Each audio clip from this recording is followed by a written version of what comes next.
गरीब शंभू की शिव भक्ति। शंभू अपनी पत्नी गौरी और 2 बच्चों के साथ मोहनपुर में रहता था। शंभू एक गरीब मजदूर था और गांव के ही एक जमींदार रामपाल के यहाँ मजदूरी करता था। वो दिन भर मेहनत मजदूरी करता, फिर भी अपने बीवी बच्चों के लिए भरपेट खाने का इंतजाम नहीं कर पाता था। गौरी एक समझदार पत्नी थी, पर अपने छोटे बच्चों की जिम्मेदारी होने की वजह से चाहकर भी शंभू की आमदनी बढ़ाने में उसकी मदद नहीं कर पाती थी। शंभू भगवान शिव का भक्त था। वो हर सोमवार भगवान शिव के नाम का व्रत रखता और सबकी भलाई के लिए प्रार्थना करता। शंभू के गांव में एक बहुत बड़ा शिव मंदिर था, जहां हर सोमवार भगवान शिव की भव्य आरती होती थी। गौरी अपने दोनों बच्चों के साथ हर सोमवार उस आरती में शामिल होती, मगर शंभू मजदूरी के काम की वजह से उस आरती में शामिल नहीं हो पाता था। शंभू के बच्चे उससे हर बार साथ चलने की जिद करते, लेकिन वो उनकी ये जिद पूरी नहीं कर पाता था। बाबा, कल सोमवार है, आप हमारे साथ मंदिर चलोगे ना? अब नहीं बेटा, तुम तो जानते ही हो, मुझे काम पर जाना होता है। मैं रात तक ही आ पाऊंगा। क्या बाबा, आप कभी हमारे साथ नहीं चलते? देखना, मेरी तरह भोले बाबा भी आपसे गुस्सा हो जाएंगे। राजू नाराज होकर वहां से चला जाता है। शंभू भी राजू की बात सुनकर उदास हो जाता है। वो चाहकर भी कुछ नहीं कर सकता था, क्योंकि उसका सेठ रामलाल बहुत ही खड़ूस था। वो अपने यहाँ काम करने वाले लोगों से बहुत बुरा बर्ताव करता था। खासतौर पर शंभू की भगवान शिव के प्रति भक्ति से उसे बहुत चिढ़ थी। इसीलिए वो शंभू को खास तौर पर सोमवार के दिन ज्यादा काम पकड़ा देता, ताकि वो मंदिर ना जा पाए। वो किसी न किसी बहाने से हर वक्त शंभू को डांटता रहता था। एक दिन जब शंभू काम खत्म करके घर जाने लगा, तो रामलाल ने उसे रोका और जोर से बोला, शंभू, ओ शंभू, सुन, कल एक ट्रक आ रहा है शहर से, ठीक है ना? बीज के बोरे होंगे उसमें, ठीक है? ट्रक को जितनी जल्दी हो खाली करना पड़ेगा, वरना वो ड्राइवर हर घंटे इंतजार करने के पैसे लेता है। तू और हरिया दोनों मिलकर जितनी जल्दी हो सके ट्रक में से बोरे निकालकर गोदाम में रख देना, ठीक है ना? पर मालिक, कल तो शिवरात्रि है और आप तो जानते ही हैं कि भले ही मैं सोमवार को मंदिर ना जा पाऊं, लेकिन शिवरात्रि को तो मंदिर जाना ही पड़ेगा ना। आप हरिया और कालू को कह दीजिए ना, मैं परसों आ जाऊंगा काम पे। अच्छा अच्छा अच्छा अच्छा, अब तू मुझे बताएगा कि मैं किससे और कैसे काम कराऊं है? कल मतबल कल। और ये भी सुन ले, अगर तू नहीं आया ना तो याद रखना, फिर दोबारा कभी मत आना यहां पर। हाँ, चल जा। अब ऐसा ना कहिए मालिक, मैं भोले बाबा का भक्त हूं। अगर शिवरात्रि पर मंदिर नहीं जा पाया तो कब जाऊंगा? मालिक तरस खाइए। मालिक, मालिक। शंभू अपनी बात पूरी भी नहीं कर पाया और रामलाल उसे अनसुना कर वहां से चला गया, मानो उसे आखिरी चेतावनी देकर जा रहा हो। शंभू की आंखों में आंसू थे। शंभू घर की तरफ जाने लगा। रास्ते में वो एक पेड़ के नीचे उदास होकर बैठ गया। तभी अचानक उसके कंधे पर किसी ने हाथ रखा। उसने पलटकर देखा तो एक बूढ़े बाबा हाथों में कुछ फल लेकर खड़े थे। उन्होंने बड़े प्यार से शंभू से कहा, ये लो बेटा, महादेव का प्रसाद है। थके हुए लगते हो, प्रसाद खा लो, तुम्हें अच्छा लगेगा। शुक्रिया बाबा, मैं थका नहीं हूं, बल्कि हार गया हूं। मेरा बेटा सही कह रहा था, लगता है महादेव मुझसे नाराज हो गए हैं। नहीं बेटा, ऐसा मत सोचो। महादेव कभी अपने भक्तों से नाराज नहीं होते, बस समय समय पर उनकी परीक्षा लेते हैं, जिससे उनके भक्त और महान बन सकें। तुम अपना कर्म करो और महादेव पर भरोसा रखो। देखना, तुम्हारा अच्छा समय जरूर आएगा। बूढ़े बाबा शंभू को दिलासा देकर वहां से चले जाते हैं। शंभू को उनकी बातों से सुकून मिलता है। वो उठकर अपने घर जाता है और घर जाकर अपनी पत्नी गौरी को सारी बात बताता है। गौरी को रामलाल वैसे भी पसंद नहीं था। गौरी भड़कते हुए शंभू से कहती है, सुनिए, महाकाल बड़े हैं या रामलाल? रामलाल जाए तेल लेने, आप कल हमारे साथ चलोगे मंदिर। नौकरी जाती हो तो जाए, आप चिंता मत कीजिए, भोले भंडारी ही हमारा ख्याल रखेंगे। गौरी की बात सुनकर शंभू को हिम्मत आ गई और उसने भी सोच लिया कि मंदिर तो वो जरूर जाएगा।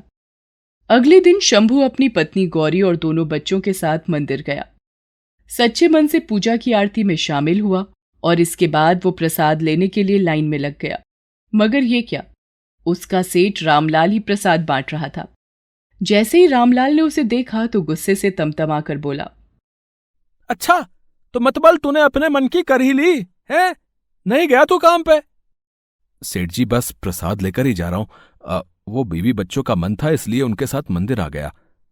काम नहीं करेगा मतबल तू है? अरे काम नहीं करेगा तो इन्हीं बीवी बच्चों को क्या खिलाएगा? काम चोर कहीं का। गौरी, तुम घर जाओ, मैं काम पर जा रहा हूं। जी लेकिन आपने खाना तो खाया ही नहीं, गौरी कहती रही। मगर शंभू सेठ के डर से वहां से खेत की तरफ भाग गया। शंभू जब खेत पहुंचा, रामलाल मोटरसाइकिल से पहले ही वहां पहुंच चुका था। शंभू को आते देख रामलाल गुस्से से बोला, आ गया तू है? दिमाग ठिकाने पर आया कि नहीं? खाने को अन्न नहीं और चला था हमारी बराबरी करने। महादेव के मंदिर जाएगा है, पूजा करेगा। जा, अब जाकर काम पर लग जा। आज शाम तक पूरे खेत की जुताई हो जानी चाहिए, वरना 1 रुपया नहीं दूंगा। समझा कि नहीं समझा तू? चल अब जा यहां से। वहां कई लोग खड़े थे जो शंभू पर हंस रहे थे। रोजी रोटी का सवाल था। शंभू सब कुछ भूलकर खेत जोतने के लिए चला जाता है। कड़ी धूप में वो पूरा दिन काम करता है। कड़ी मेहनत के बाद किसी तरह वो पूरा खेत जोत देता है। तभी पीछे से रामलाल का मुंशी आवाज लगाता है, अरे सुनो सबके सब काम चोरों, आ जाओ सब, अपनी अपनी पगार ले लो रे। शंभू और बाकी लोगों के लिए पूरा महीना काम करने के बाद यही एक दिन होता था जब उनके चेहरे पर मुस्कान आती थी। सभी मजदूर लाइन में लग जाते हैं और अपनी बारी का इंतजार करने लगते हैं। शंभू भी लाइन में लग जाता है। खड़ूस रामलाल एक कुर्सी और मेज डालकर बैठा था। मुंशी अंगूठा लगवाता था और रामलाल पैसे गिनकर मजदूरों को देता था। शंभू की बारी आई तो रामलाल बोला, काम न काज है, लेकिन पगार लेने के लिए सबसे आगे चला आएगा तू। मैं देख रहा हूं तुझे हैं। अगर आगे से तूने कोई नानुकुर की ना तो फिर याद रखना तू। रामलाल ने शंभू के हाथ में पैसे रखे, लेकिन साथ ही वो उसे खरी खोटी सुनाए जा रहा था। तभी शंभू की नजर रामलाल के इकलौते पोते पर पड़ी जो आंगन में खेल रहा था। फिर अचानक उसकी नजर एक सांप पर पड़ी जो उस छोटे से बच्चे की तरफ बढ़ रहा था। ये देखते ही शंभू चौंक जाता है। वो फौरन बच्चे की तरफ दौड़ पड़ता है, लेकिन रामलाल को लगता है कि शंभू पगार मिलते ही उसे ठेंगा दिखाकर काम छोड़कर भाग रहा है। अरे अरे कहाँ जा रहा है तू है? कहाँ भाग रहा है? पगार मिलते ही काम छोड़कर भाग रहा है तू, काम चोर हरिया। कालू, पकड़ो उसे और पकड़ कर लाओ मेरे पास। हरिया और कालू शंभू को पकड़ने दौड़ते हैं, मगर उस वक्त शंभू के पास किसी को समझाने का वक्त नहीं था। इसीलिए शंभू हरिया और कालू को धक्का देकर बच्चे के पास पहुंचता है और सांप की पूंछ पकड़कर उसे बच्चे से दूर फेंकने की कोशिश करता है, लेकिन सांप उसके हाथ पर काट लेता है। शंभू ने उस सांप को दूर झाड़ियों में फेंक दिया, लेकिन जहर की वजह से शंभू पर बेहोशी छाने लगी।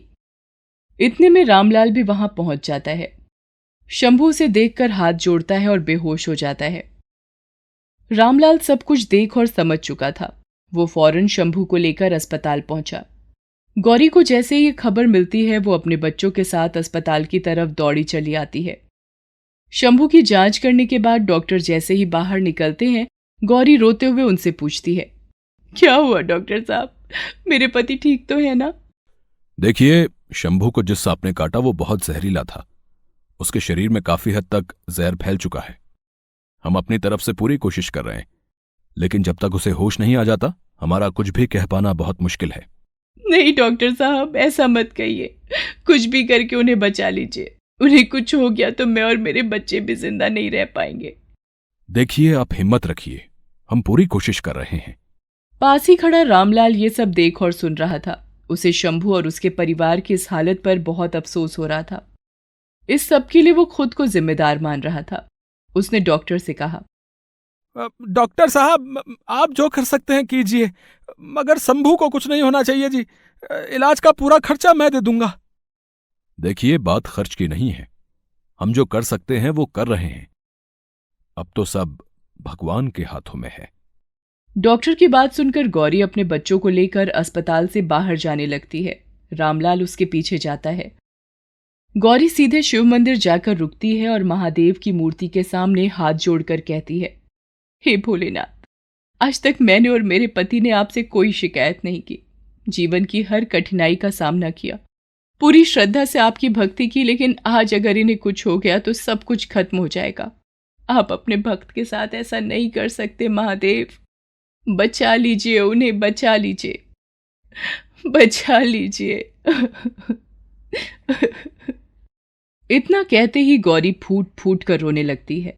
पीछे खड़ा रामलाल ये सब देख रहा था। उसे अपनी सारी गलतियां याद आ रही थी। वो भी हाथ जोड़कर भगवान शिव से प्रार्थना करता है और मन ही मन कहता है, हे महादेव, मैंने बहुत गलतियां की हैं। शंभू को आपकी भक्ति करने से रोका, उसकी ना जाने कितनी बार बेइज्जती की मैंने, लेकिन आज मुझे अपनी गलतियों का एहसास है। मैं कसम खाता हूं कि खुद को बदल दूंगा। आप बस शंभू को बचा लीजिए भगवान। अगर उसे कुछ हो गया तो मैं खुद को कभी माफ नहीं कर पाऊंगा। इतने में रामलाल का नौकर हरिया दौड़ता हुआ आता है और रामलाल से कहता है, मालिक, मालिक, शंभू को होश आ गया मालिक, जल्दी चलिए। हरिया की बात सुनकर रामलाल और गौरी दोनों को सुकून मिलता है। वो दोनों महादेव को नमन करते हैं और तुरंत अस्पताल पहुंचते हैं और डॉक्टर से जाकर मिलते हैं। डॉक्टर उन्हें बताते हैं, आपकी प्रार्थना भगवान ने सुन ली। शंभू अब खतरे से बाहर है, आप जाकर उससे मिल सकते हैं। गौरी और रामलाल शंभू के पास जाते हैं। शंभू ने धीरे से अपनी आंखें खोली तो सामने गौरी और उसके बच्चे थे। उन्हें देखकर वो मुस्कुराया और फिर उसने देखा कि पास में ही रामलाल हाथ जोड़े खड़ा था। वो रोते हुए शंभू से बोला, मुझे माफ कर दे शंभू, मैंने तेरे साथ बहुत गलत किया रे। हर बार तेरी बेइज्जती की, फिर भी तूने मेरे पोते को बचाया, वो भी अपनी जान खतरे में डालकर। मैं तेरा ये कर्ज कभी नहीं उतार पाऊंगा रे शंभू। अब नहीं मालिक, आप माफी मत मांगिए। अब सच तो ये है कि आपकी वजह से ही मेरा घर चलता है। अगर आप काम नहीं देते तो मैं क्या करता। और वैसे भी मुझे विश्वास हो गया है कि मेरे महादेव हमेशा मेरे साथ हैं, तो मुझे तो ठीक होना ही था मालिक। शंभू की बात सुनकर रामलाल को और भी पछतावा होने लगता है। वो खुद को बदलने का फैसला करता है। उसी दिन से उसने अपने यहाँ काम करने वाले हर आदमी से अच्छा बर्ताव करना शुरू कर दिया। वो सबको वक्त पर उनकी तनख्वाह देता और सबका ख्याल रखने लगा। शंभू को मजदूरी के काम से हटाकर उसने हिसाब किताब की देखरेख के काम में लगा दिया, जिससे शंभू को ज्यादा पैसे मिलने लगे और उसकी माली हालत पहले से बेहतर हो गई। शंभू अब खुश था। वो मन लगाकर काम करता और अच्छे से अपना घर चलाता। 1 साल बाद शिवरात्रि से एक दिन पहले शंभू बही खाता देख रहा था। तभी रामलाल उसके पास आता है और कहता है, अरे शंभू, कल एक काम करना भाई, वो मंदिर जाते हुए मुझे भी साथ ले चलना। अरे कल शिवरात्रि है ना, इसीलिए। शंकर की कांवड़ यात्रा। मानो तो भगवान और ना मानो तो पत्थर, लेकिन सच तो ये है कि हर कण में भगवान समाये हैं और जो कुछ भी हमारे जीवन में होता है उनकी मर्जी से ही होता है। सहारनपुर में रहने वाले शंकर की कहानी भी यही बताती है। शंकर के माता पिता शिव जी के परम भक्त थे, इसीलिए उन्होंने बड़े प्यार से अपने बेटे का नाम रखा था शंकर। शंकर के पिता जुगल किशोर का कपड़े का कारखाना था। दोनों पति पत्नी हर सोमवार शिव जी के नाम का व्रत रखते और गरीबों को भर पेट खाना खिलाते। लेकिन शंकर को इस सब पर भरोसा नहीं था। उसे तो अपना नाम भी पसंद नहीं था। स्कूल में उसके दोस्त उसके नाम का मजाक उड़ाते तो उसे बहुत गुस्सा आता था। एक दिन स्कूल में, अरे दोस्तों, कल मेरे पापा मुझे पिकनिक लेकर जा रहे हैं। कल से छुट्टियां जो पड़ रही हैं। अरे तुम लोगों का क्या प्लान है?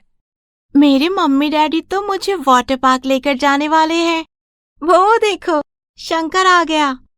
तुम कहाँ जाने वाले हो शंकर छुट्टियों में? हम लोग शायद सोमनाथ मंदिर जाने वाले हैं। मंदिर?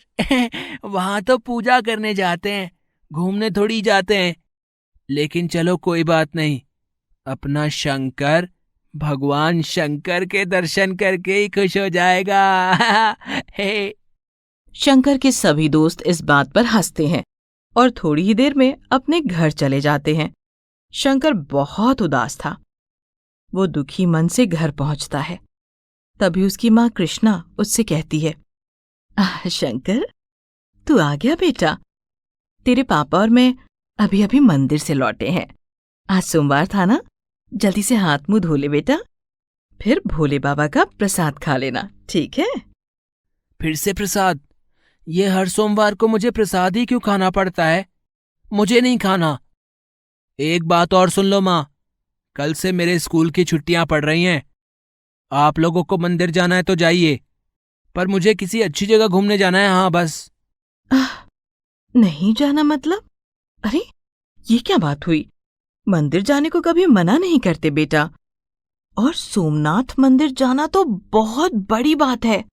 अरे, तेरे पापा और मेरी कई सालों से वहां जाने की बड़ी इच्छा थी। वैसे तेरे पापा तो कांवड़ लेकर हरिद्वार जाने का मन बना रहे थे, लेकिन मैंने ही तेरे बारे में सोचकर सोमनाथ जाने की बात कही, ताकि तुझे अच्छा लगे। मेरे बारे में सोचा तुमने? क्या मजाक करती हो माँ तुम? मेरे बारे में कभी सोचा होता तो मेरा कोई ढंग का नाम ही रख दिया होता। शंकर, कितना ओल्ड फैशन नाम लगता है। सब हंसते हैं मुझ पर। और आप लोग चले जाना मंदिर वंदिर, मुझे नहीं जाना, मैं घर पर ही रह लूंगा। हाँ। इतना कहते ही शंकर वहां से गुस्से में चला जाता है। कृष्णा के कई बार समझाने पर भी वो नहीं मानता। आखिर में वाटर पार्क ले जाने का वादा करके वो शंकर को मंदिर चलने के लिए मना लेती हैं। सभी लोग मिलकर सोमनाथ मंदिर जाते हैं। शंकर के माता पिता वहां जाकर बहुत खुश होते हैं। घर लौटते हुए शंकर के पिता अपनी पत्नी कृष्णा से कहते हैं, वाह कृष्णा, आज ये इच्छा भी पूरी हो गई। भगवान शिव के सोमनाथ स्वरूप के दर्शन करके वाकई जीवन सार्थक हो गया। ओम नमः शिवाय। लेकिन तुम ये मत सोचना कि मैंने कांवड़ यात्रा पर जाने का ख्याल छोड़ दिया है। अभी भी समय है। मैं थोड़े दिन बाद कांवड़ लेकर निकलूंगा। ठीक है जी, जैसी आपकी मर्जी। और मेरा वाटर पार्क? माँ, तुमने वादा किया था मुझसे। हाँ हाँ बेटा, तुम्हारी माँ ने बता दिया है मुझे। तुम्हें वाटर पार्क घुमाने के बाद ही जाऊंगा मैं, ठीक है? कुछ दिनों बाद शंकर अपने माता पिता के साथ वाटर पार्क घूमने जाता है। उस दिन तो वो बहुत खुश था, लेकिन अचानक उसकी खुशी जीवन भर के दुख में बदल जाती है। शंकर अपने पिता के साथ एक बड़े झूले की राइड ले रहा था। तभी अचानक उसके पिता को दिल का दौरा पड़ता है। जुगल किशोर दर्द से बेहाल होते हैं। शंकर भी मदद के लिए आवाज लगाता है, लेकिन झूले में सवार दूसरे लोगों के शोर में उसकी आवाज किसी को सुनाई नहीं देती। जुगल किशोर अपनी आखिरी सांसें गिन रहे थे। फिर भी हिम्मत समेटकर वो शंकर से कहते हैं, शंकर, लगता है बेटे मेरे जाने का वक्त आ गया है। मैं तुमसे बहुत सारी बातें करना चाहता था, बताना चाहता था कि कैसे भोले बाबा ने हर कदम पर हमारा साथ दिया और हमारी सारी मुश्किलें हल होती चली गईं। लेकिन ये भी महादेव की ही मर्जी है। तुम अपनी मां का ख्याल रखना बेटा। और एक बात और बेटा, वो कांवड़ यात्रा वो जरूर करना मेरे लिए। इतना कहते ही जुगल किशोर का दिल धड़कना बंद हो जाता है। शंकर जोर जोर से रोने लगता है। थोड़ी देर में झूला भी रुक जाता है। अपने पति को इस हालत में देखकर कृष्णा भी वहीं बेहोश हो जाती है। हंसते खेलते परिवार पर दुखों का पहाड़ टूट पड़ता है। शंकर की आंखों के सामने हमेशा अपने पिता का चेहरा और कानों में उनके आखिरी शब्द ही गूंजते रहते थे। लेकिन इस हादसे के बाद उसका ईश्वर पर विश्वास पूरी तरह से टूट गया था। कई साल बीत गए। कृष्णा ने किसी तरह घर चलाया, पर कारखाना बिक चुका था। हालत ये थी कि अब घर का गुजारा चलना भी मुश्किल हो गया था। शंकर ने पढ़ाई छोड़कर एक दुकान खोल ली और थोक में कपड़ा बेचने लगा। उसने हमेशा अपने पिता को यही कहते देखा था। एक दिन उसकी दुकान पर एक साधु बाबा आते हैं और उससे कहते हैं, हर हर महादेव।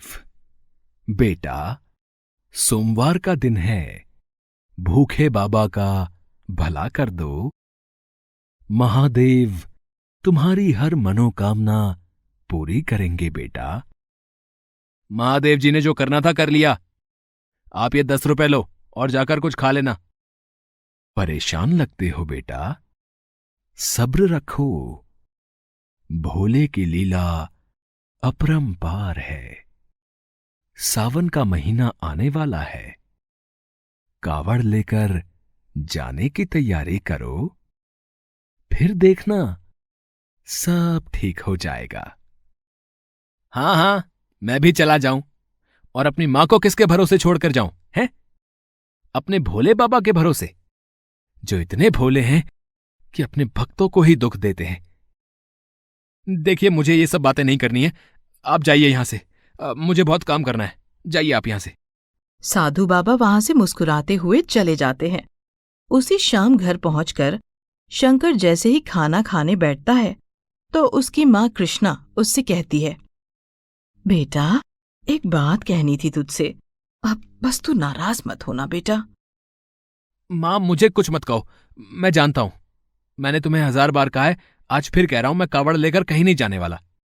तुमने और पापा ने खूब भक्ति करके देख ली ना, क्या हुआ? देख लो क्या हालत हो गई हमारी। पापा के जाने के बाद से कितनी मुश्किलें झेलनी पड़ी तुम्हें। और मैं भी अपने सपने पूरे नहीं कर पाया। और अब भी तुमने रट लगा रखी है कि कावड़ लेकर चला जाऊं, कावड़ लेकर चला जाऊं। मेरे पीछे क्या होगा तुम्हारा? मुझे कुछ नहीं होगा बेटा। महादेव हमारी परीक्षा ले रहे हैं। सिर्फ भक्ति से थोड़े ही भगवान खुश होते हैं। ऐसी परीक्षाएं लेकर वो अपने भक्तों को सही शिक्षा देते हैं और मजबूत भी बनाते हैं बेटा। और वैसे भी तेरे पापा की भी ये आखिरी इच्छा थी। भोले बाबा के लिए न सही, पर अपने पापा के लिए ही मान जा बेटा। मां, पापा का नाम लेकर मुझे मजबूर करने की कोशिश मत करो तुम। हाँ, मैं कहीं नहीं जाने वाला। शंकर नाराज होकर चला जाता है। कृष्णा भी उदास हो जाती है। फिर अचानक शंकर को एक फोन आता है। हेलो, मैं राजेश बोल रहा हूँ हरिद्वार से। मैंने सुना है आप कपड़ा थोक में देते हैं। हाँ, देखिए, मैं एक समाज सेवी संस्था चलाता हूँ। मुझे कावड़ यात्रा पर जाने वाले यात्रियों के लिए कपड़े सिलवाने हैं। तो कपड़ा चाहिए होगा। हाँ जी, हाँ जी, मिलेगा ना, मिलेगा। बढ़िया कपड़ा मिलेगा आपको, जैसा चाहिए वैसा मिलेगा। बताइए कैसा लेना है। ऐसा करते हैं, मैं किसी को आपकी दुकान पर कपड़ा पसंद करने के लिए भेज देता हूँ, ठीक है ना जी? वो कपड़ा पसंद कर ले, फिर आप पार्सल भिजवा देना मेरे पास। और मैं ऑनलाइन पेमेंट कर दूंगा आपको। ठीक रहेगा ना जी? जी जी, ठीक है, ठीक है। शंकर को कपड़े की दुकान खोले हुए बहुत ज्यादा वक्त नहीं हुआ था। वो किसी भी हाल में इस ऑर्डर को पाना चाहता था। राजेश ने अगले ही दिन एक आदमी को भेज दिया और उसने कपड़ा पसंद भी कर लिया। शंकर ने भरोसे के साथ उस आदमी के साथ सारा कपड़ा भिजवा दिया। राजेश ने फोन पर सारा पैसा 1 घंटे के अंदर पहुंच जाने का वादा किया। लेकिन उस आदमी के जाने के बाद से ही राजेश का फोन लगना बंद हो गया। अब तो शंकर की हालत खराब हो गई। इतना बड़ा नुकसान झेलने की हालत में वो नहीं था। वो लगातार राजेश को फोन लगाता रहा, लेकिन फोन स्विच्ड ऑफ ही आ रहा था। फिर अचानक उसे याद आया कि जो आदमी उसकी दुकान पर आया था, उसने राजेश की संस्था की जगह के बारे में थोड़ा बहुत बताया था। उसने घर जाकर अपनी माँ को सारी बात बताई और तुरंत ही हरिद्वार के लिए निकल गया। सावन का महीना था, कांवड़ यात्रा जोर शोर से चल रही थी, इसीलिए हरिद्वार जाने के सारे रास्ते सिर्फ कांवड़ लेकर जाने वालों के लिए ही खुले थे। हार मानकर शंकर को भी हरिद्वार पहुंचने के लिए कांवड़ ही उठानी पड़ी। वो कांवड़ियों के जत्थे में शामिल हो गया। रास्ते में उसने देखा सभी लोग एक दूसरे की मदद करते हुए बड़े ही प्रेम भाव से चले जा रहे थे। उसे ये देखकर अच्छा लग रहा था। उसने देखा कि एक बूढ़े बाबा भी कांवड़ लेकर जा रहे हैं। शंकर ने उनसे कहा, बाबा, लाइए लाइए, मैं आपका सामान पकड़ लेता हूं। आपको परेशानी हो रही होगी, लाइए लाइए, अभी तो बहुत दूर जाना है। नहीं बेटा, परेशानियों से डरता तो कावड़ की इच्छा थोड़े ही रखता। भोले बाबा सबका भला करते हैं। बस अब तो कुछ ही दिनों की जिंदगी बची है बेटा। अपनी आखिरी इच्छा पूरी कर रहा हूं। भोले बाबा मेरे साथ हैं और तुम देखना, तुमसे पहले हरिद्वार पहुंचूंगा मैं। हाँ। बूढ़े बाबा मुस्कुराते हुए आगे बढ़ जाते हैं, लेकिन शंकर वहीं खड़ा रह जाता है। दरअसल भोले बाबा के प्रति भक्तों की श्रद्धा देखकर उसका मन विचलित हो रहा था। वो घर से तो अपने पैसों के लिए निकला था, लेकिन अब धीरे धीरे कांवड़ यात्रा में उसका मन लगने लगा था। रास्ते में कई बार उसने लोगों की मदद की। कभी कभी तो अपने पैसों के बारे में वो भूल ही जाता था। रास्ते में मौसम की मार, भूख, प्यास जैसे उसे कुछ महसूस ही नहीं हो रहा था। वो भरोसा नहीं कर पा रहा था कि अपने माता पिता की जो भक्ति उसे खटकती थी, आज वो खुद उससे आकर्षित हो रहा था। कई दिन चलने के बाद आखिरकार शंकर हरिद्वार पहुंच गया, लेकिन वहां पहुंचते ही उसने पहले राजेश को ढूंढने की कोशिश नहीं की, बल्कि उसके मन में गंगा घाट पर जाने की इच्छा हुई। अनजाने में ही सही, पर वो कांवड़ लेकर हरिद्वार पहुंच गया था। वो अपने साथियों के साथ ही रहा। गंगा घाट जाकर पूजा अर्चना की, फिर गंगा जल लेकर जब चलने लगा तब उसके फोन की घंटी बजी। वो राजेश का फोन था। शंकर ने तुरंत फोन उठाया और गुस्से से बोला, राजेश भैया, आप तो बड़े धोखेबाज निकले हैं। ऑर्डर ले लिया और मेरे पैसे? मैं हरिद्वार में ही हूं, अपना पता दीजिए, मैं तुरंत आ रहा हूं। मुझे मेरे पूरे पैसे चाहिए। देखिए, मैं वैसे ही मुसीबत में हूं। अगर मेरे पैसे नहीं दिए तो मैं पुलिस लेकर आऊंगा वहां। हाँ। अरे भाई शंकर, अरे अरे अरे अरे अरे अरे रुको तो सही, रुको रुको रुको यार। अरे मैं जानता हूं आप मुझसे बहुत नाराज हो। दरअसल मेरा फोन इसलिए बंद हो गया था क्योंकि वो मुझसे पानी में गिर गया था। तुम्हारा फोन नंबर भी उसी में था और ऑनलाइन पैसे भी मैं इसी वजह से नहीं भेज पाया। जो आदमी आपके यहाँ आया था ना, उससे भी यहाँ पहुँचने के बाद ही बात हो पाई। आप फिक्र मत कीजिए, मैंने आपके पूरे पैसे आपके घर पहुँचा दिए हैं। हाँ।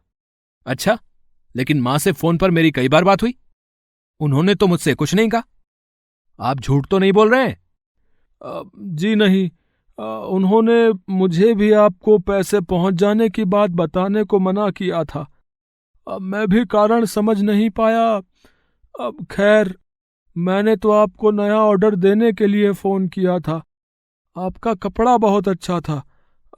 आपने बताया कि आप हरिद्वार में ही हैं। मैं आपको अपना पता भेजता हूँ, आप यहीं आ जाइए। मिलकर नए ऑर्डर की बात करते हैं। शंकर बताए गए पते पर पहुंच जाता है।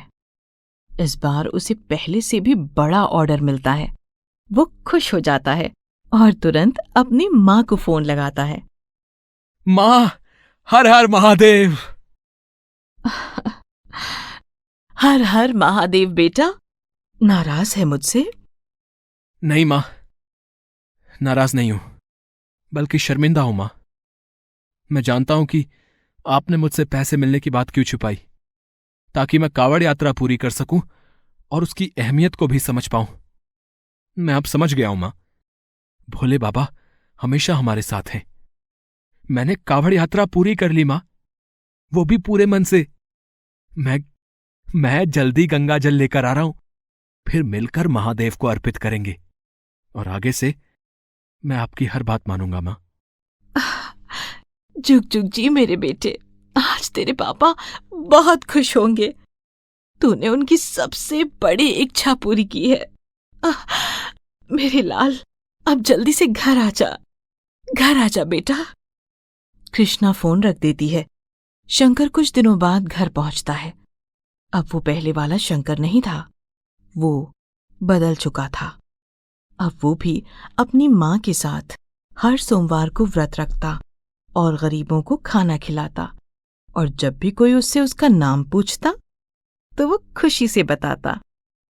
शंकर नाम है मेरा, मेरे पापा ने रखा था।